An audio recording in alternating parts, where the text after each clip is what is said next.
മറ്റു വാർത്തകളിലേക്ക്. സംസ്ഥാനത്തെ 31 തദ്ദേശ വാർഡുകളിലെ വോട്ടെണ്ണൽ ഇന്ന് നടക്കുകയാണ്. രാവിലെ 10 മണി മുതലാണ് വോട്ടെണ്ണൽ നടക്കുന്നത്.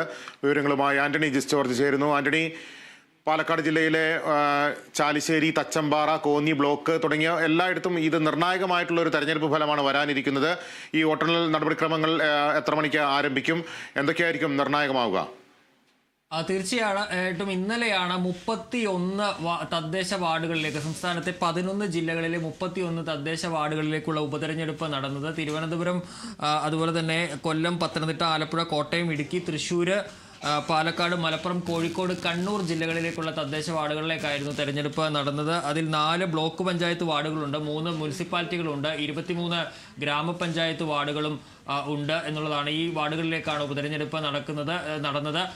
ഇന്ന് രാവിലെ 10 മണിക്കാണ് വോട്ടെണ്ണൽ ആരംഭിക്കുക. 10 മണിക്ക് വോട്ടെണ്ണൽ ആരംഭിക്കുമ്പോൾ തന്നെ ഫലം അതിൻ്റെ സംസ്ഥാന ഇലക്ഷൻ കമ്മീഷന്റെ വെബ്സൈറ്റിലും തത്സമയം തന്നെ അറിയാൻ കഴിയും. ഏതായാലും ഈ തെരഞ്ഞെടുപ്പിൽ ഏറ്റവും നിർണായകമായ ഒരു 3 ഉപതെരഞ്ഞെടുപ്പുകൾ നടക്കുന്നത് പാലക്കാട് ജില്ലയിലാണ്. അവിടെ ചാലിശ്ശേരി വാർഡും, അതുപോലെ ചാലിശ്ശേരി ഗ്രാമപഞ്ചായത്തും, അതുപോലെ തന്നെ തച്ചമ്പാറ ഗ്രാമപഞ്ചായത്തും, ഈ രണ്ടിടങ്ങളിലും UDF-നും LDF-നും ഏറെ നിർണായകമാണ് ഈ ഉപതെരഞ്ഞെടുപ്പ്. ചാലിശ്ശേരിയെ സംബന്ധിച്ച് അവിടെ UDF-ന് 7ഉം LDF-ന് 8ഉം അംഗങ്ങളാണ് ഉള്ളത്. അവിടെ LDF-ൽ ഉണ്ടായിരുന്ന പ്രസിഡന്റ്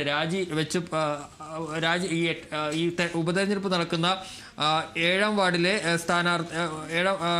ഈ 2ാം വാർഡിലെ 9ാം വാർഡിലെ സ്ഥാനാർത്ഥി അവിടുത്തെ ജില്ലാ പഞ്ചായത്ത് പ്രസിഡന്റായിരുന്നു. അദ്ദേഹം രാജിവെച്ച ഒഴിവിലാണ് അവിടെ തെരഞ്ഞെടുപ്പ് നടക്കുന്നത്. അതുപോലെ തന്നെ തച്ചമ്പാറയിലും ഏറെ നിർണായകമാണ്. ഈ തച്ചമ്പാറയിൽ തെരഞ്ഞെടുപ്പ് നടക്കുന്ന വാർഡിലെ മെമ്പർ CPM വിട്ട് BJP-യിൽ ചേർന്നതോടുകൂടിയാണ് അവിടെയും ഉപതെരഞ്ഞെടുപ്പിലേക്ക് പോയത്. അതുകൊണ്ട് തന്നെ ഈ രണ്ടിടത്തും ഭരണം UDF-നും LDF-നും ഏറെ നിർണായകമായ ഒന്നാണ്. ലിബീഷ്.